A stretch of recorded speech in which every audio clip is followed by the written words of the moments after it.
President Trump gets rid of President Obama's executive amnesty, sort of. We'll discuss all the ramifications. North Korea drops a hydrogen bomb, and we'll talk about what that means. Plus, President Trump visits Louisiana and Texas, and the media lose their minds, of course. I'm Ben Shapiro. This is The Ben Shapiro Show.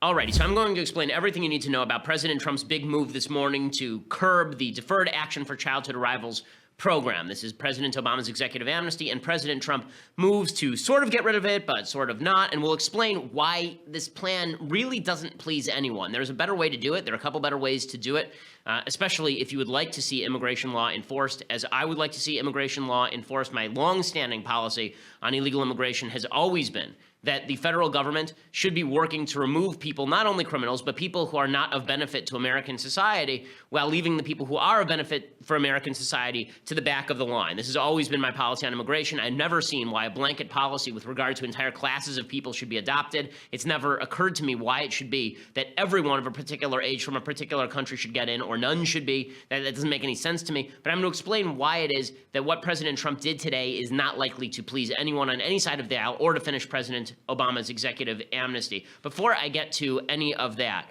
and I think Trump is trying, but before I get to any of that, I first want to say thanks to our sponsors over at Ring. So right now, there is a serious problem with home burglaries. What people tend to do is they will ring your doorbell, see if you're home. If you're not home, then they will rob your house. Well, the Ring video doorbell makes that a thing of the past, because when they ring the doorbell, the first thing that happens is that you are notified on your phone that there is someone at your door. You can answer your door. You can explain to people where exactly everything that you are home, that they're not allowed to come in. You can call the police you can call the police. You can do all these things to protect your home, and you can have them on video so you know exactly who it is who's ringing your doorbell anywhere in the world. I picked up the doorbell at my house in LA when I'm on the East Coast. So this thing works all over the country. Also, they have something amazing. It's called the Ring Floodlight Cam. It's like Ring's amazing doorbell, but the Floodlight Cam is a motion-activated camera and floodlight that connects to your phone with HD video and two-way audio that lets you know the moment anyone steps on your property. You can see and speak to visitors, even set off an alarm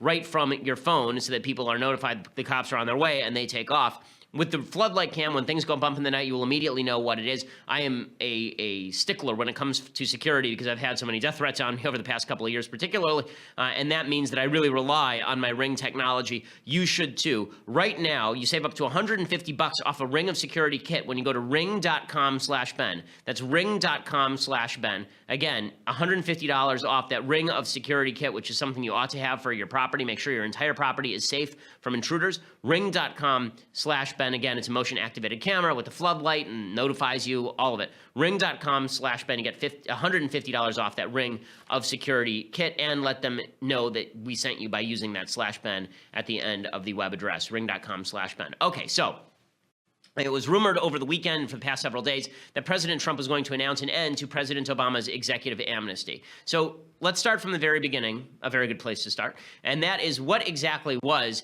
the executive amnesty in the first place. So if you go back to 2012, President Obama desperately wanted to win the election, and so what he decided to do was give a sop to the Hispanic community, as he viewed it, by basically granting blanket amnesty to so-called dreamers. These would be children of illegal immigrants who arrived as children. They weren't born in the United States. If they'd been born here, they would be citizens. But they were brought to the United States afterward, and they were like 3 or 4 years old or 10 years old when they came here. The restrictions were people who were under the age of 16 when they were brought to the United States and below the age of 31, brought into the country by their parents before 2012, granted new legal status.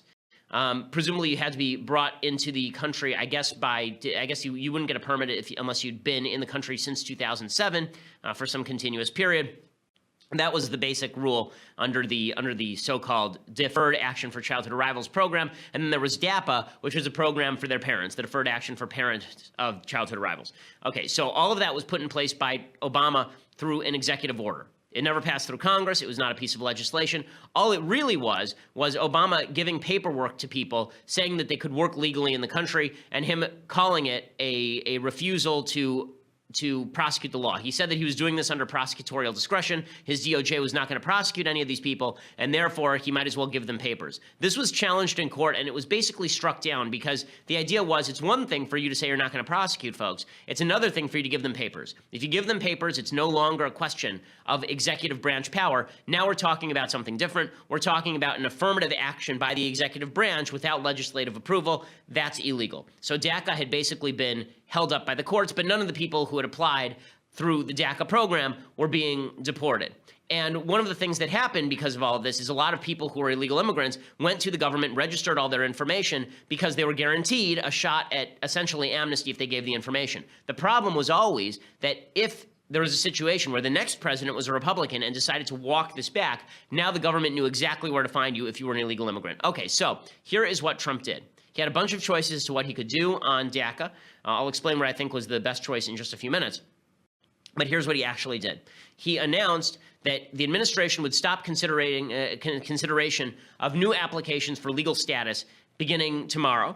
So if you were going to apply under DACA for legal status and a work permit, then that you can no longer do that starting tomorrow. Those whose current permits expire between now and March 5th, 2018, which is next March, can apply for a new 2-year permit. They must do so before October 5th, so they have to come along, reapply in the next month or so. Some so-called dreamers will be granted new legal status, others will not.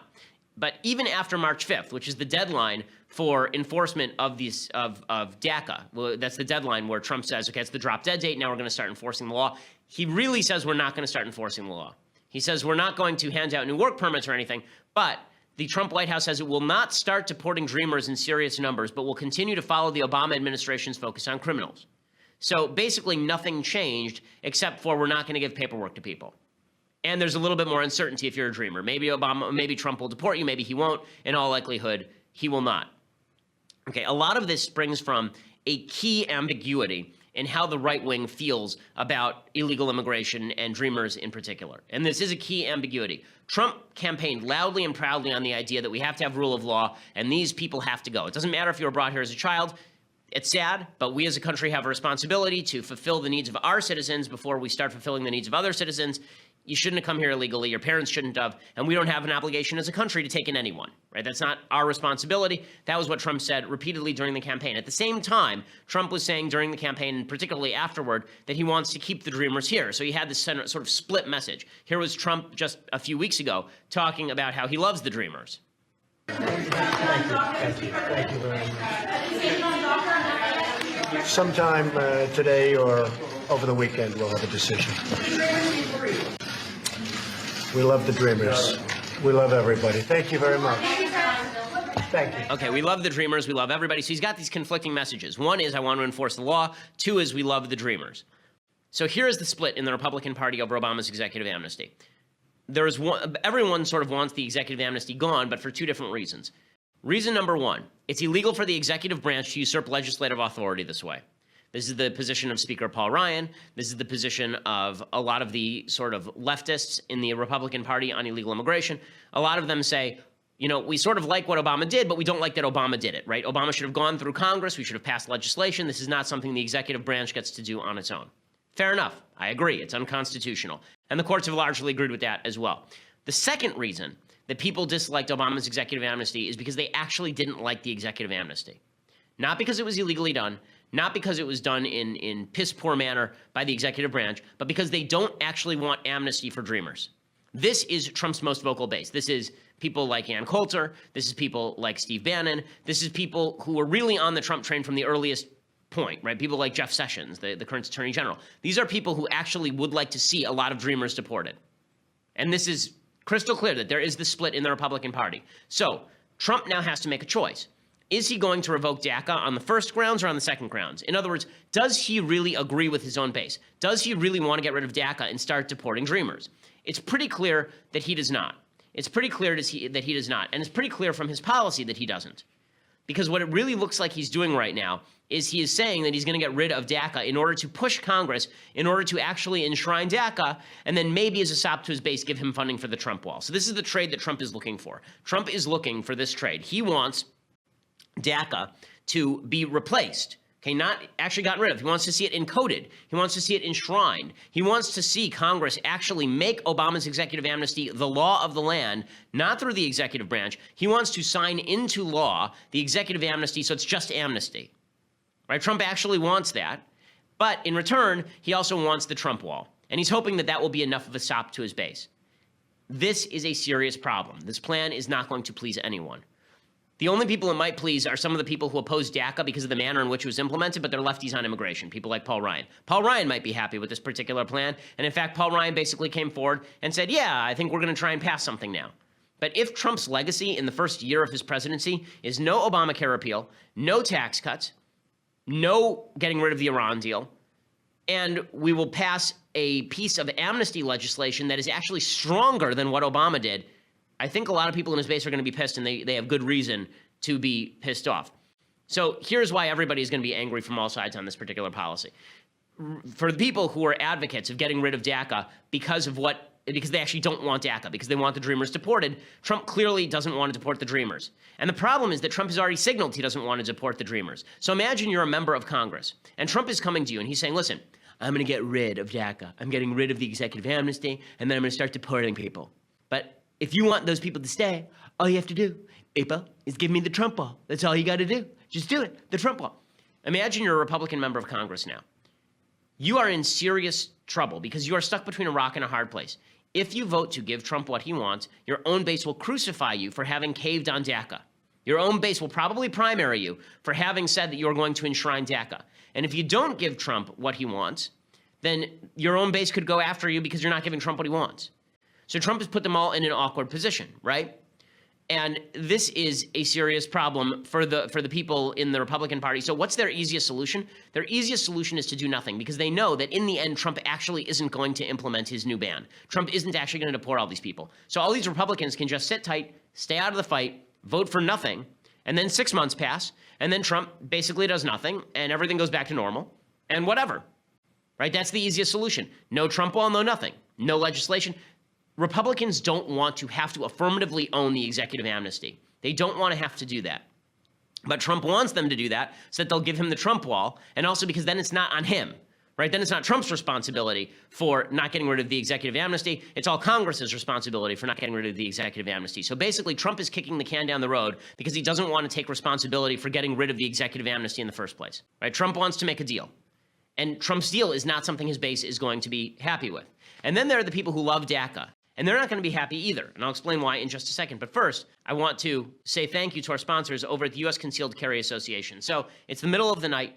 You wake up because you hear somebody at the door, bashing at the door with a crowbar, breaking a window, trying to get into your house. You grab your gun, you go to your kitchen, and there's some dude in your kitchen, and you shoot him. That's the end of the story, right? Well, no, actually, that's just the beginning of the story. The cops are going to show up. They're going to ask you all sorts of questions. They may arrest you because they don't have all the information. You may end up stuck inside the legal system. That's why you need to talk to my friends over at the U.S. Concealed Carry Association. If you go to defendmyfamilynow.com right now, defendmyfamilynow.com, it'll give you all the information you need about what you should and you should not say to the police. That's the single most important thing that you can discover today. It could mean the difference between freedom and a jail cell, even if you do the right thing. Go to defendmyfamilynow.com right now to claim your copy of the USCCA's free guide that will uncover the 6 things you didn't know would happen when the police arrived. Really, this is vital reading for any law-abiding citizen of the United States who wants to have the option of using your Second Amendment rights when someone steps on your property in the dead of night. DefendMyFamilyNow.com gives you this free guide to tell you what you should and should not say when the police arrive on your premises. Again, that's DefendMyFamilyNow.com, DefendMyFamilyNow.com. They also sell you insurance. You can get insurance from them to insure you against legal fees, against bail funds, if indeed you have to use your Second Amendment rights. Great service, USCCA. These are people who will give you the education you need, plus they'll give you the insurance you need in case something bad happens and you have to actually fire your gun in self-defense. DefendMyFamilyNow.com. Again, that's DefendMyFamilyNow.com. Okay, so I've already discussed the people who want to get rid of DACA, like really want to get rid of it. They're going to be upset because Trump doesn't actually want to get rid of DACA. He just wants to make Congress re-enshrine DACA and then give him the Trump wall as some sort of sop. People like Ann Coulter are not going to be happy with this. And they shouldn't be happy with this. If they are, they're being disingenuous because Trump is basically saying that he is not going to deport Dreamers. Okay, that was not what he ran on. Okay, then there are a bunch of people who love DACA, right? These are people like John McCain. They're not going to be happy because they're going to suggest, okay, well, if you're just going to reinstall DACA in the first place, why not just leave Obama's policies in place? Right? Why are we going through this whole rigmarole? Why are we putting uncertainty in the heads of all these dreamers who are going to get to stay in the first place? Why are you destroying the credibility of the party on this question? You're not going to get rid of these folks. So what exactly is the political move here? That's what people like John McCain are saying. And on the left, of course, the left is always going to claim that Trump is a racist, sexist, bigot, homophobe, even if Trump didn't actually change anything here. And by the way, Trump didn't really change much here. Okay, dreamers are not being deported. The White House says that they are only going after what they call criminals, not illegal immigrants. Criminal illegal immigrants, people who have committed an additional crime besides being here illegally. Not what Trump ran on. Okay, so Trump is not actually getting rid of DACA. This is very much like the healthcare debate. It's very much like Trump care. Trump was basically saying, I'm getting rid of Obamacare. He wasn't getting rid of Obamacare, and then no Republican wanted to go on record as having re-enshrined Obamacare, and so Trump care failed. This is almost the exact same thing. You can see the exact same math playing out. Again, because Trump won't take ownership of this. Trump was not willing to take a hard position here. He wasn't either willing to come out and say full scale, listen, I like the dream. I like DACA. DACA's good. So here's the deal. Let's just pass DACA. He's not willing to say that because he knows his base will go after him. And he's also not willing to own his own hardline immigration position, the one that he sold during the campaign, that we're going to deport everybody who is not here illegally. He's not actually willing to take that stand. So how exactly does all this play out?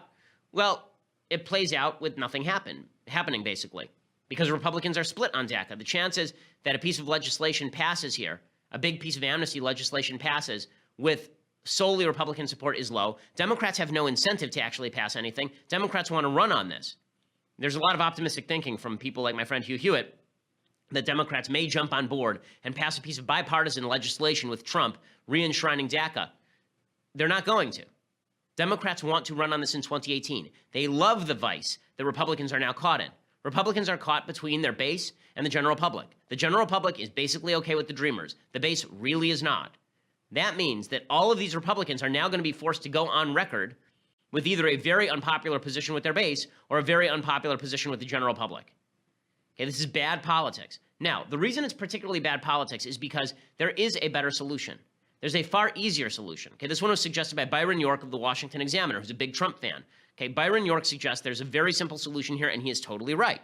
That is, instead of Trump coming out and having Jeff Sessions make a statement about getting rid of Obama's executive amnesty, instead, Trump simply could have used the same strategy that Obama used on same-sex marriage. If you recall, Obama's strategy on same-sex marriage was not to come out personally and endorse some sort of executive action, right? That's not what Obama actually did.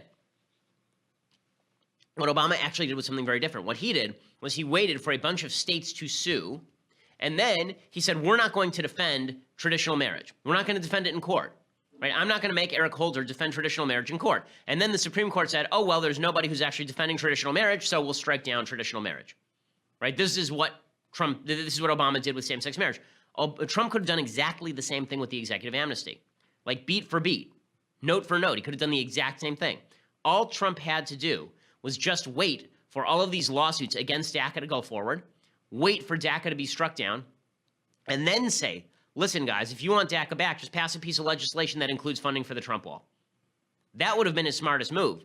He could have waited for DACA to be struck down, say nothing, keep his mouth shut, and then he could have gone forward, DACA would have been dead, and now it's up to Congress to fix the problem. Instead, Trump has taken this weird position where he struck down DACA on procedural grounds, but not on substantive grounds, and his fans want him to strike it down on substantive grounds.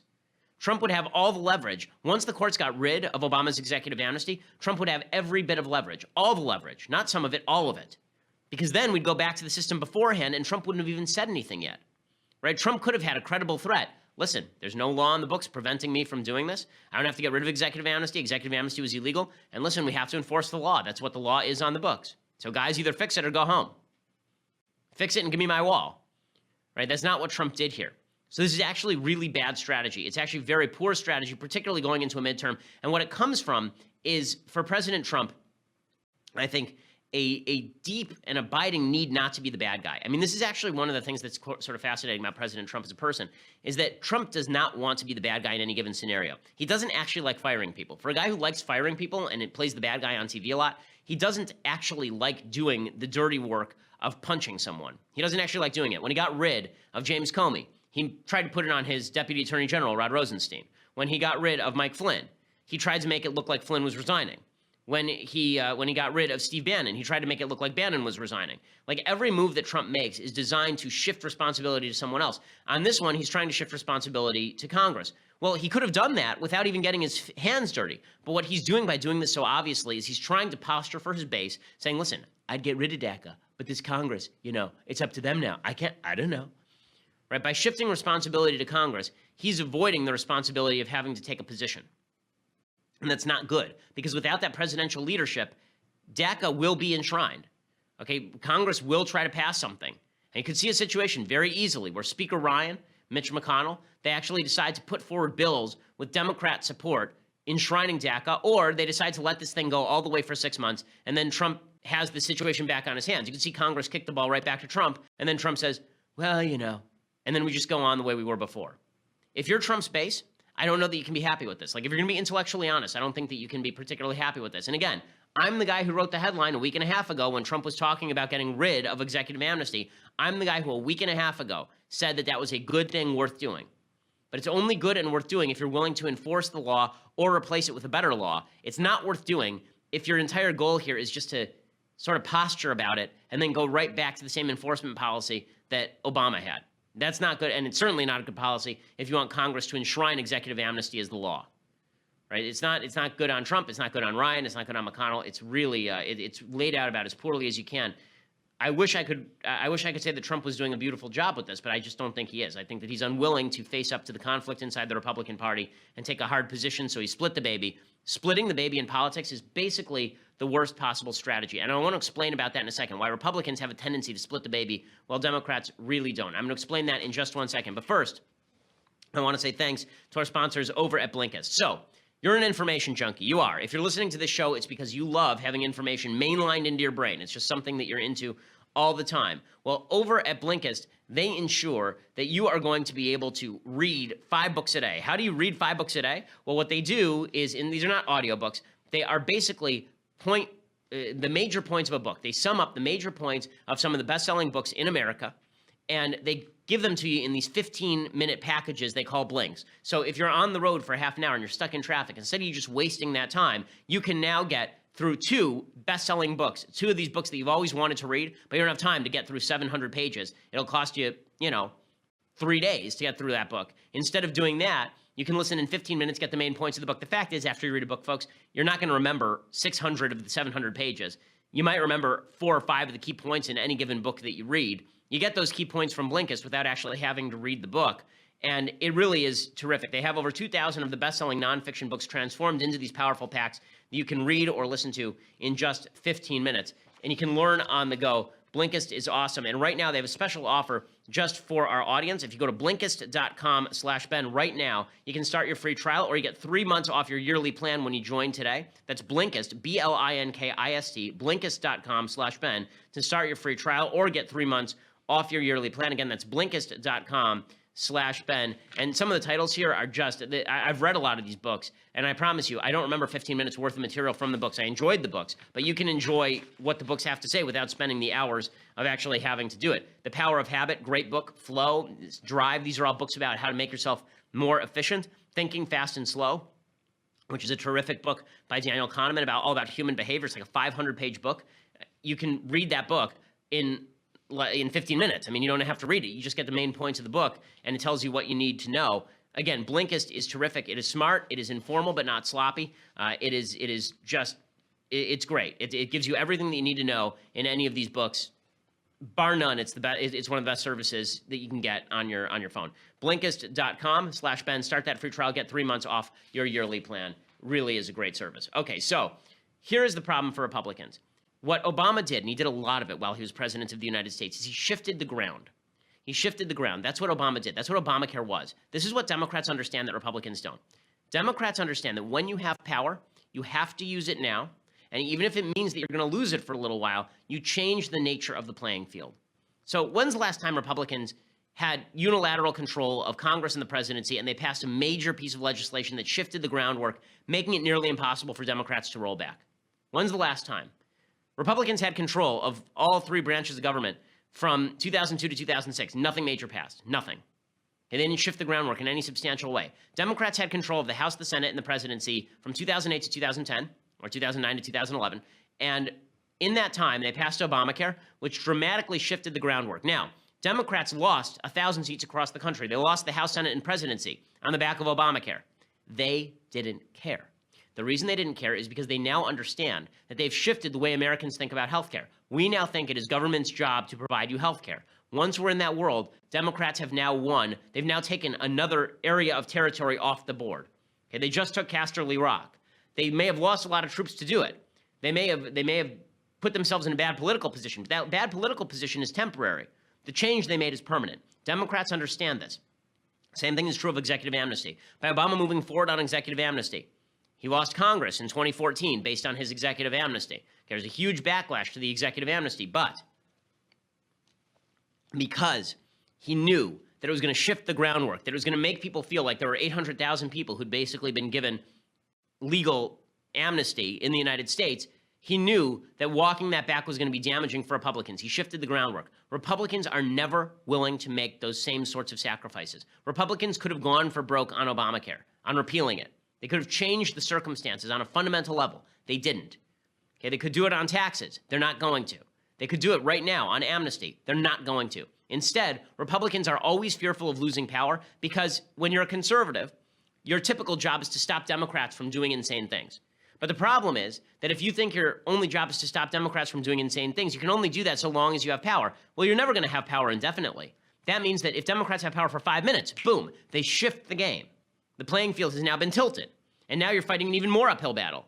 And so you say, okay, well, the playing field's already uphill. We can't lose power. We can't afford to lose power. They'll shift the playing field some more. So they don't do anything. They don't try to shift it back to level. They don't try to shift the playing field back to level. Instead, they stand right here and they say, okay, we'll fight the uphill battle. We'll try to stop that snowball from rolling down the hill. Then they don't do anything. They lose power, and Democrats, boom.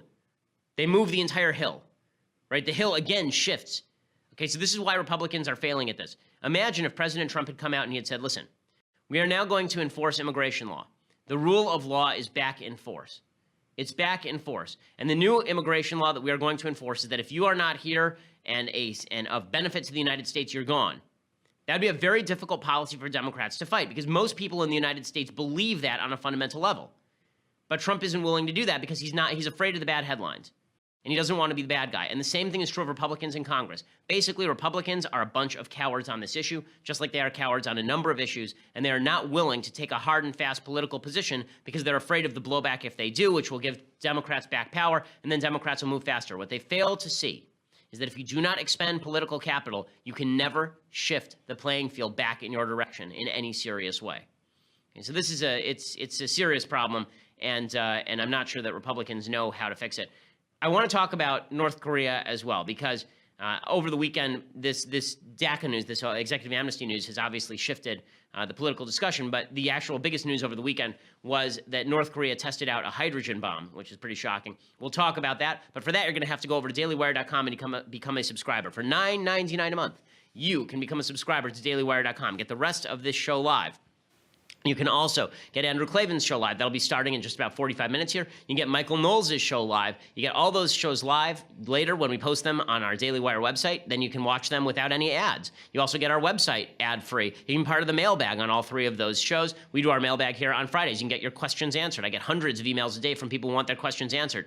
I can't answer all your questions, but if you're a subscriber, your question will be answered in our mailbag segment, which we do every Friday. You get all that for $9.99 a month. If you become an annual subscriber for $99 a year, you not only get those things, you also get this, the greatest of all possible beverage vessels, the Leftist Tears hot or cold mug. It cannot be duplicated. It cannot be competed with. There are others who have mugs on the market. This is incomparable. It is much nicer. It is something you will treasure every day of your life. Plus, unlike those other mugs, it's actually a tumbler, so you can bring it in the car and close it, and it's not going to spill all over you. It's pretty awesome. So Leftist Tears hot or cold mug, you get that as well. Or you just want to listen later on iTunes or SoundCloud, please go over to iTunes, subscribe, leave us a review. It's great for us when you leave us a review. It always helps us with the rankings in the news and politics, which means that iTunes has to list it on their front page, which helps us and lets people know that we're out there. Make sure you do all of that. We are the largest and fastest growing conservative podcast in the nation.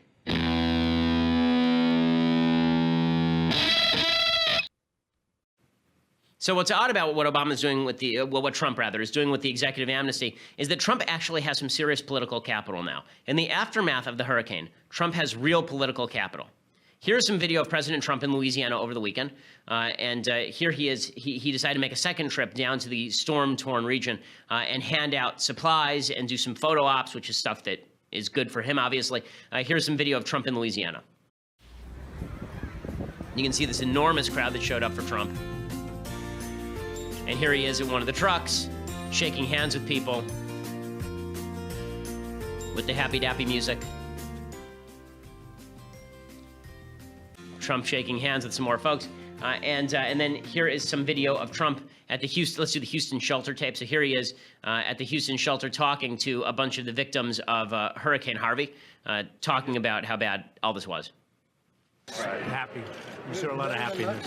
It's been really nice. It's been a wonderful thing. It's as tough as this was. It's been a wonderful thing. I think even for the country to watch and for the world to watch. It's been beautiful. Have a good time, everybody. I'm going to be doing a little help over here. Say? They're really happy with what's going on. It's been something. It's been very well received. Even by you guys, it's been well received. Did you look out the window at all as the plane came through? Did you happen to see any flooding? No, I didn't see. You mean the flooding? Yeah. Oh yeah. There's a lot of water, but it's leaving pretty quickly. But there's a lot of water, but it's moving out. But I think most importantly, the governor, the relationship with the governor and the mayor and everybody, it's been fantastic. And with the federal government, it's been really good. And we're signing a lot of documents now to get money into your state. Okay, so all of this is fine, right? All of this tape for Trump is very good. And you can see that the left are losing their mind because anytime Trump does something that's good for Trump, the left think that this is the end of the world. So Joy Reid over on MSNBC, she was very angry because Trump says he's going to give $1 million to Hurricane Harvey relief. And here she is whining that it's not enough money. His $1 million pledge is also dwarfed by the efforts of celebrities like Beyonce and J.J. Watt, who have launched their own fundraising campaigns, with Watt raising $16 million and counting.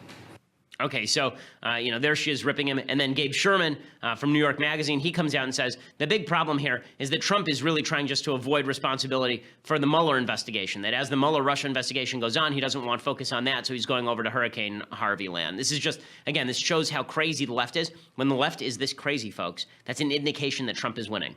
That's always a good indicator. When the left goes nuts, it's for one of two reasons. One, Trump actually did something completely illegitimate. Or two, it's not that illegitimate, and they're just going crazy because he's winning. That's this, right? Trump did something that's not illegitimate. It's actually quite good. He went down to Louisiana and Texas and did some photo opping, and the left is trying to suggest why this is bad and having a tough time of it. This is a desperate effort by this White House to come up with a new storyline, because the story that Donald Trump doesn't want the world focused on is the Robert Mueller investigation, which we know from new reporting this week that is moving ahead at rapid-fire speed. He's teamed up with New York State Attorney General Eric Schneiderman. I mean, this is a perilous time for this president. So having any kind of visual or optics where he's in Texas is his effort to turn that corner. Okay, so this idea that the left is going after Trump for stuff that is completely unobjectionable, it demonstrates that Trump had political capital. Now, you would assume that Trump might use that political capital to do something big or politically popular, and instead he decided to do this sort of milquetoast move on the executive amnesty, which is actually designed to, again, re-enshrine the executive amnesty, to make the executive amnesty law. That's what Trump's move is explicitly designed to do. He's saying it. It's not me saying it. People in the White House are saying it. That seems to me a really foolish move. He has all this political capital. Use it, Mr. President. Use it for something good. You said last week you wanted to do the tax cuts. Use it for the tax cuts, if that's how you want to use this. You want to say that we need to jog the economy after a big disaster? Now would be a good time to do that. Listen, I don't agree with his $1 trillion infrastructure plans, but if Trump wanted to do that, would there be a better time than right after a hurricane? Or he could even tie it to the Hurricane Harvey relief funds. Instead, it looks like Trump is making minor moves because I really don't get the feeling that he has strong convictions on a lot of these policies. Steve Mnuchin was suggesting that Congress should tie the Hurricane Harvey relief fund to a debt ceiling increase. I mean, again, this president came into office complaining that the government spent too much money, and now they're going to go out and they're going to borrow some more money. Here's Steve Mnuchin, his Secretary of the Treasury. Mark Meadows says he does not want to see that disaster aid tied to a bill to raise the debt limit. Can you guarantee him and others that that won't happen? No, I can't. Quite the contrary. The president and I believe that it should be tied to the Harvey funding, that our first priority is to make sure that the state gets money. It is critical. And to do that, we need to make sure we raise the debt limit. So if Congress appropriates the money, but I don't have the ability to borrow more money and pay for it, we're not going to be able to get that money to the state. So we need to put politics aside, and we're going to be urging Congress to get both of those things done as quickly as they can. So this is what's driving me crazy. You know, there's a whole very partisan feel to the United States right now. Never have the parties been closer in actual policy. Obama would have pushed the same thing. Tie hurricane funding to a debt ceiling increase. That's exactly what Obama would have pushed. Okay, Obama would have pushed making his executive amnesty law, not just executive amnesty. And these are all things Obama would have pushed, and yet we're beating each other's brains in over everyone agreeing on policy. It's quite insane.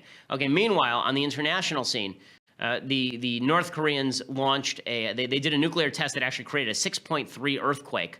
That's how large this hydrogen bomb was.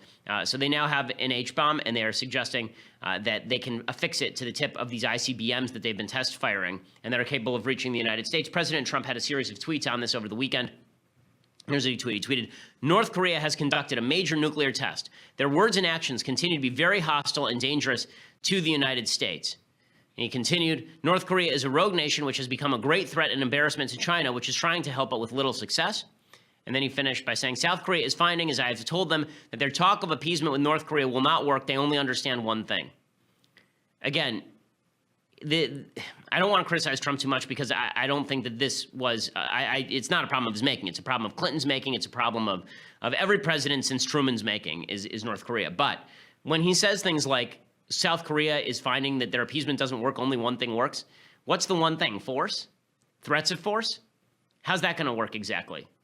How's that going to work? So Trump was suggesting over the weekend that he's going to actually lead sanctions on any country that does business with North Korea. The problem is that I'm not sure that he's actually willing to implement that because it would cause a pretty significant financial strain. It may actually be smart policy. It may actually be best policy. Mark Levin was suggesting on his show the best thing the United States could do would be to station nuclear weapons in Japan pointed at North Korea, in South Korea pointed at North Korea, basically use the anti-Soviet strategy in order to get North Korea to calm down, like let them know that if you were to nuke any of these places, they have the immediate backlash capacity, that it's not a question of whether they would nuke, they would. I think that's right. He also suggested that we take financial measures against China. I think that's right as well. But when Trump is going after South Korea, I don't really see that as being particularly a smart move. Also, Trump is threatening to end a trade agreement with the South Koreans in the middle of a conflict with the North Koreans. I don't understand how alienating the South Korean government is a really smart strategy at this point. Trump is talking about withdrawing from a trade deal. Again, one of the reasons South Korea is working with us and not China is because we have a trade relationship with them. If we don't, then presumably South Korea could start working with China, and China's sphere of influence could grow under the North Korean nuclear umbrella. None of that makes a whole hell of a lot of sense. So, again, I think that President Trump, he says this is a big week. I agree this is a big week. So far, I'm not liking what I'm seeing. He needs to take a stronger stance. He needs to lay out an actual policy, not just vague talk on Twitter, an actual policy on North Korea if he has one. And when it comes to executive amnesty, does he believe what he said during the campaign, or was he fibbing? Does he want Congress to make sure the Dreamers aren't deported? And if so, then he ought to take the leading position on that and protect his own people from being primaried. Otherwise, he's dooming his own party, which seems to me like a bad move. Okay, time for some things I like and then some things that I hate. So, things I like. I was reading this book over the weekend. Actually, my father recommended it to me. It's quite good. It's called The Black Swan by Nassim Nicholas Taleb. It's all about why we spend all of our lives trying to discern the systems behind predictable events, but the events that actually change our lives in major ways are highly improbable and unpredictable events, and that's why we have to plan for those as well. So how do you plan for the unpredictable?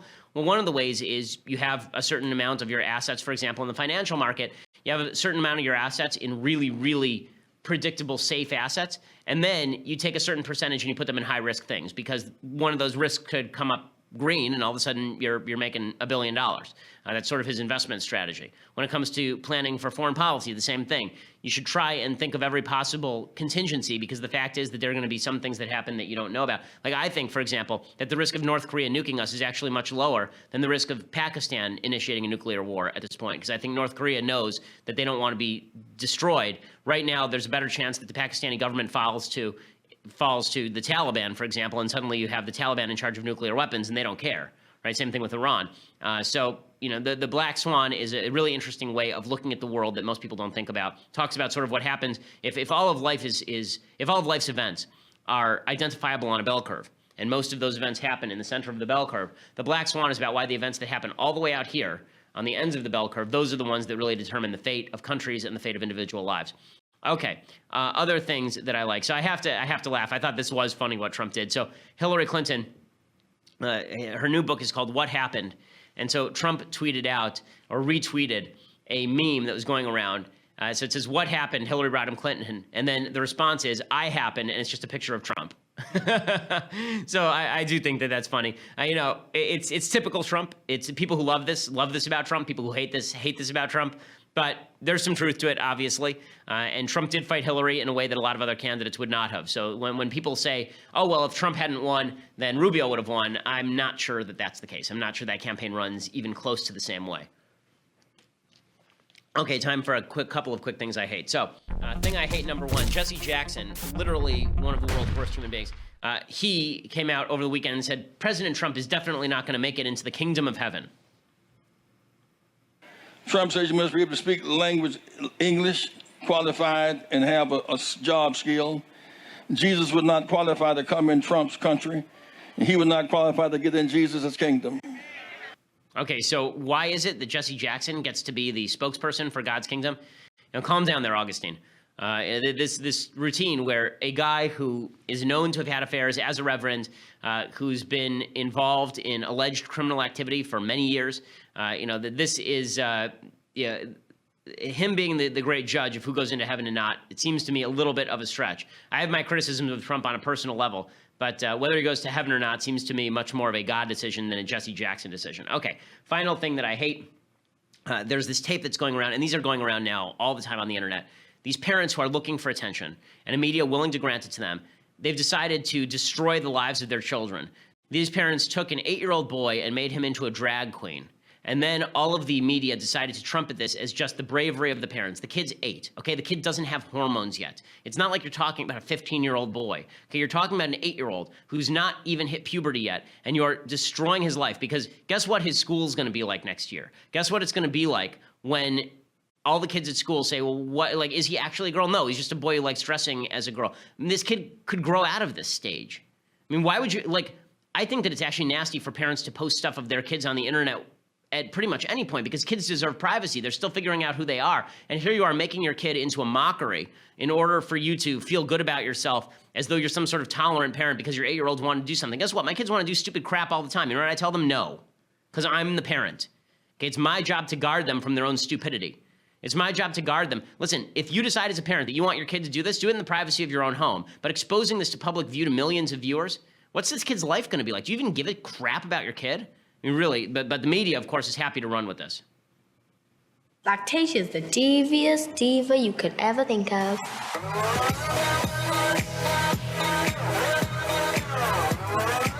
Says who transforms into a young queen named like Lactation. My sister's tutus since I was like 3s and 4s, even like 2s, and I've been dancing around in like little pink dresses and stuff. So yeah, I think I've had lactation inside of me since I was born, and that's why I love that song, Born This Way. We just want our kids to express themselves however they see fit, as long as it's respectful. There's and Jessica, nice people. Mom. We really don't care.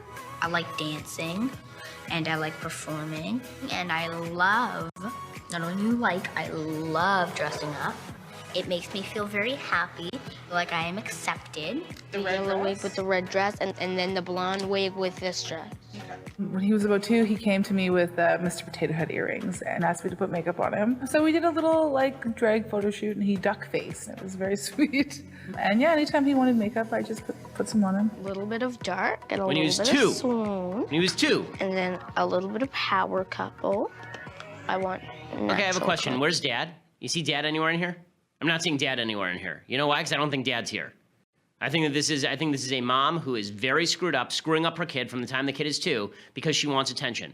And how do I know she wants attention? Because now I'm going to say something that is stereotypical but true.